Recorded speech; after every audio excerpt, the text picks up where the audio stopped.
네, 스페셜 리포트 시간입니다. G20 정상회담이 눈앞으로 다가왔습니다. 이번 회담의 최대 이슈는 역시 미중 무역 분쟁이 될 전망인데요. 자, 그렇다면 오늘 스페셜 리포트에서는 이 미중 무역 분쟁의 진짜 이유에 대해서 들어보도록 하겠습니다. 지난주에 제가 적어도 미국이 중국을 망하게 하려고 그러는 것 같지는 않다. 이 무역 전쟁의 본질이 이 패권 싸움은 아니고 결국은 뭔가 딜을 원하고 있다라는 그런 말씀을 드렸어요. 그 증거로 제시했던 것이 바로 키신저의 출연이었습니다.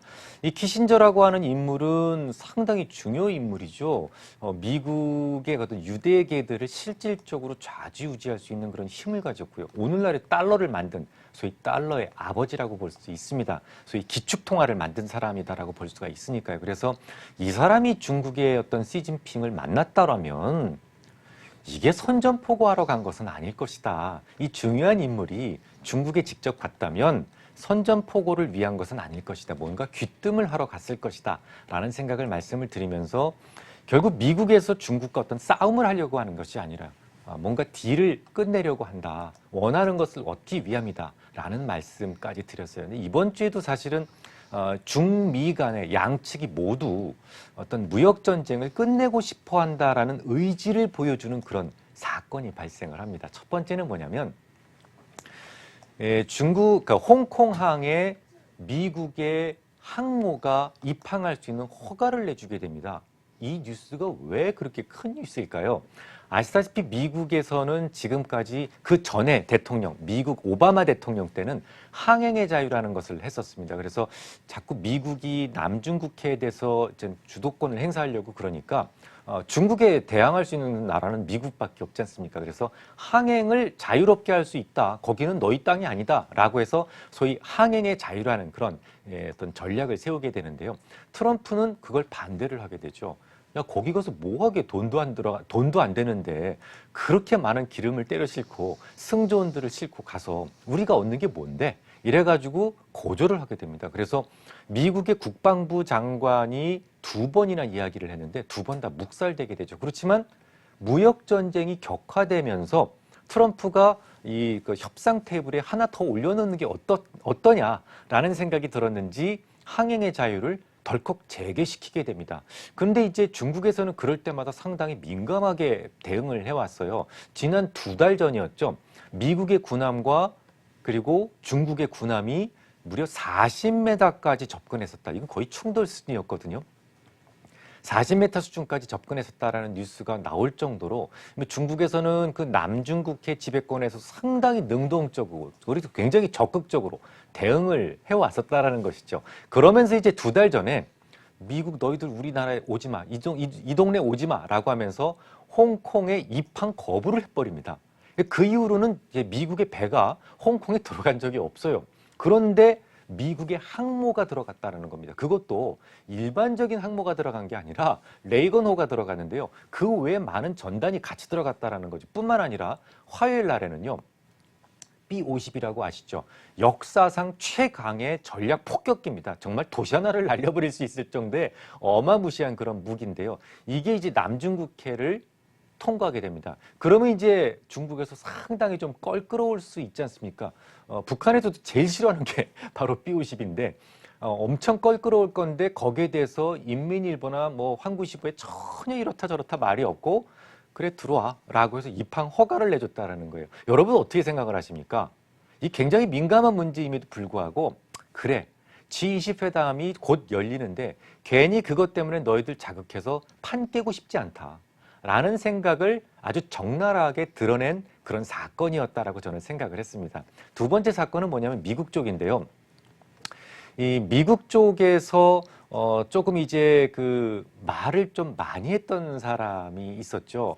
지난 시간에도 제가 조금 말씀을 드렸었습니다만은 좀 말을 좀 심하게 하는 바람에 중국의 심기를 흐렸다라는 말씀을 제가 드렸어요. 바로 피터 나바로인데요. 이 피터 나바로를 G20 회담 이후에 열릴 이 만찬에서 빼버리겠다라는 얘기를 합니다.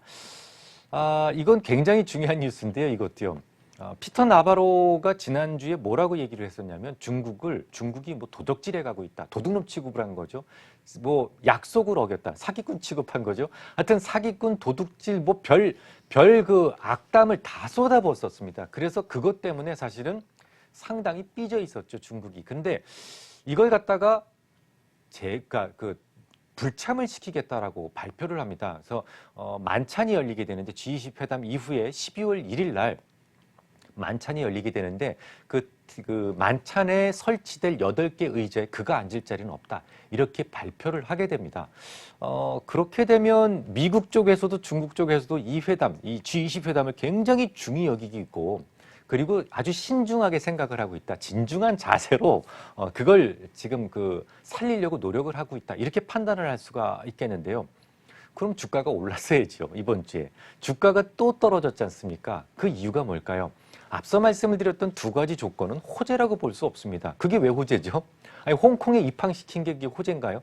호재는 아니고 단지 이들의 마음을 읽어낼 수 있는 중요한 단서일 뿐이다라는 거죠. 하지만 실질적인 악재가 무려 3개 이상 있었습니다. 뭐 여러분들 아시다시피 지난 주말장에도 엄청나게 기술주들이 많이 빠졌었죠. 뭐 애플도 많이 빠지고 많이 빠져 빵 종목들이 다 빠졌었는데 중국의 화웨이의 통신 장비를 사용하지 말아달라고 주로 그 미군이 주둔하고 있는 나라들한테 다 권고를 했대요. 우리나라도 마찬가지겠죠. 그렇게 되면 우리나라도 사실 통신 장비 쓰기로 했었는데 또 못 쓰게 될 가능성이 높죠. 이러다 보니까 서로의 문제가 될 수 있다. 내가 한 대 때리면 나도 한 대 맞을 수 있을 거니까. 그래서 미국에서도 기술주가 와장창 빠지고 전 세계적으로 좀 기술주가 좀 흔들리는 모습을 보여줬었죠. 그리고 사실은 월요일부터 문제가 좀 있었습니다. 여러분들 아시다시피 에이펙 총회가 있었는데 나바로가 좀 조용히 있는 상황에서 USTR 그러니까 무역대표부 대표가 자신의 홈페이지에다가 아주 안 좋은 말을 썼고요. 그리고 또 아주 중요한 게 뭐냐면 에이펙 정상회담에서 미국의 펜스 부통령이 시진핑과 완전히 그냥 정면 충돌을 하게 됩니다. 이것뿐만 아니라 막판에 그러니까 주 중반 이후에 또 어떤 뉴스가 생겼냐면 WTO라고 아시죠? 그러니까 세계 무역기구인데 여기에서 주재하고 있는 대사들이 있습니다. 중국 측 대사하고 미국 측 대사하고 소위 삿대질을 해가면서 싸웠다라는 얘기들이 나오게 되죠. 정말 악재들이 많았다고 볼 수가 있습니다. 근데 이 중에서 가장 큰 악재가 뭐였다고 생각을 하십니까? 바로 중미 간의 무역을 담당하고 있는 것이 USTR 무역대표부 아니겠습니까? 무역대표부의 수장 로버트 라이트하이저가 자신의 홈페이지에다가 이러이러한 이야기를 썼어요라고 파이낸셜 타임스에서 대대적으로 보도를 합니다. 이게 이제 문제가 돼서 주가가 더 흔들리게 됐던 거군요. 조금 더 구체적으로 좀 설명을 드리면 중국과 미국이 무역 분쟁을 지금까지 뭐 벌써 꽤 오랫동안 벌여왔지 않습니까? 오랫동안 벌이는 동안에 중국은 변한 게 없다. 계속해서 타국에 미국뿐만 아니라 유로나 우리나라, 한국도 지금 거론이 됐는데요. 한국이라든지 일본이라든지 이런 나라들의 어떤 기술력을 공짜로 탈취해가고 있다라는 그런 내용을 아주 크게 대서특필을 하게 됩니다. 거기에 이제 말로만 한 게 아니라 조금 더 구체적인 그런 예를 들었는데요. 여러분들 아실 겁니다. 이스라엘의 텔아비브 대학에서 우연히 발견한 그 중국의 국영통신사죠. 국영통신사에서 스파이칩을 씹었었다라는 거 여러분들도 다 아시는 내용이라고 생각이 되는데요. 그런 부분들이 기술 탈취를 위한 불법적 기술 탈취를 위한 어떤 정부의 개입이었다. 이런 그런 주장을 하고요. 또 지난해 10월부터 올 5월까지 우리나라의 어떤 삼성 디스플레이라든지 LG 디스플레이 관계사에 위장으로 취업을 해서 중국의 산업 스파이가 위장으로 취업을 해서 OLED와 관련된 기술을 탈취해갔다. 이런 내용들을 아주 구체적으로 조목조목 쓰게 됩니다. 근데 좀 이상하지 않습니까? 좀 전에 말씀을 드렸던 피터 나바로는 좀 막말을 했다고 해서 너 조금 빠져라고 일단 입을 좀 틀어 막았는데요. 로버트 라이트하이저는 그냥 두고 있거든요. 결국은 똑같은 말 아니겠습니까? 기술 탈취했다라는 거 도둑질해 갔다는 얘기인데 그 말이 그 말인데 왜 한 사람은 입을 막아버리고 한 사람은 그대로 두었을까요? 여기서 잠시 이 두 명의 차이를 잠깐 좀 비교를 해볼 필요가 있는데요. 일단 피터 나바로는 두 사람의 그 공통점이 있다면 이번 정권에서 미국 정권에서 둘 다 무역과 관련된 업무를 맡고 있다는 겁니다. 그리고 둘 다 아주 상당한 내파에 속하고 있다는 겁니다. 근데 이 둘 사이에 굉장한 차이가 있어요. 일단 피터 나바로 같은 경우에는 책 한 권을 썼는데 그 책이 정말 저도 좀 대충 보긴 봤는데요. 중국을 뭐 거의 버러지 취급을 했을 정도로 심각하게 좀 써놨어요. 그 정도로 좀 심하게 써놨는데 그 책을 누구한테 보여줬냐면 바로 큐슈너, 트럼프의 사위죠. 그 사람이 그 책을 딱 보고 이 사람은 바로 우리 정부에서 필요한 인재다 해서 발탁한 것이 피터 나바로입니다. 그러니까 사실상 무역 업무와 관련해서는 뭐 그렇게 큰 경험치는 없는 사람이다라는 거고요. 근데 굉장히 좀 입은 세다라고 볼 수가 있겠죠. 그 다음에 이제 로버트 라이트하이저 같은 경우는 이제 무역 대표부를 맡고 있는데 이 사람은 조금 달라요. 그러니까 무역 업무에서 거의 잔뼈가 굵은 사람이다라고 보시면 되겠습니다. 그러다 보니까 이 트럼프 행정부에서도 이 사람의 능력을 굉장히 높이 보고 이 사람의 말을 거의 중용하고 있다는 거예요. 실제로 이 사람은 지난 1985년도 플라자 협약, 그러니까 미국과 일본과의 플라자 협약을 성사시켰던 주역이었고요. 그 이후로도 그냥 끝난 게 아니라 미국의 대형 로펌에 들어가서 주로 어떤 업무를 맡았냐면 평생을 중국과 무역관계에 관련된 분쟁 안에 있었습니다. 그러니까 정말 백전노장, 워리어라고 볼 수가 있었던 것이죠. 그래서 이런 부분들을 트럼프가 굉장히 높이 샀어요. 그래서 무역과 관련돼서는 제 말 들어, 한 살도 어리니까요. 저 사람 말 들어. 이렇게 해서 거의 전권을 위임을 했다라는 겁니다. 파이낸셜 타임스의 보도 내용이에요. 그리고 그런 부분들 때문에 사실은 지금까지 스티브 무누신이라든지 재무장관이죠. 미국의 상무장관 윌버 로스라든지 이런 사람들이 결국은 장관인데 중국의 류어라든지 이런 사람들하고 어떤 딜을 해서 성과를 뽑아냈어도 이게 매번 뒤집혔던 것이 결국은 트럼프 때문이 아니라 바로 이 사람 때문이다라고 주장하고 있습니다. 그 때문에 워낙 그런 경력이 있기 때문에 중국을 기본적으로 못 믿는데요. 그래서 이번 무역 전쟁이 쉽게 끝나지 않을 것이다 라는 이야기도 하고 있습니다.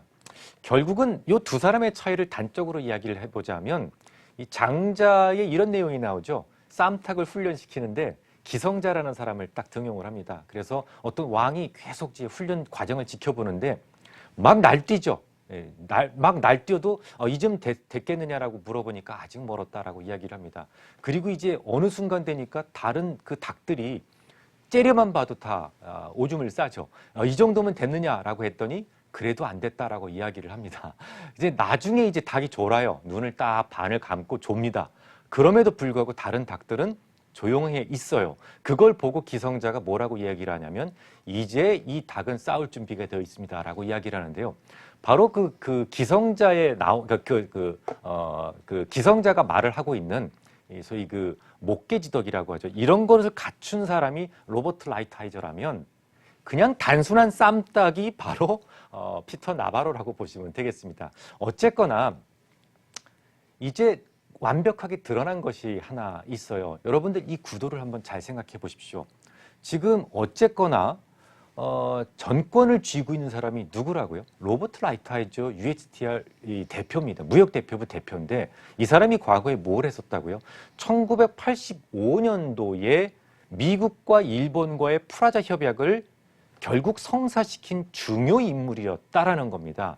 이 부분만 보더라도 과연 미국이 지금 이 무역 전쟁에서 무엇을 원하는지 명확하게 알 수 있다라는 것이죠. 뭐겠습니까? 유한화절상이죠.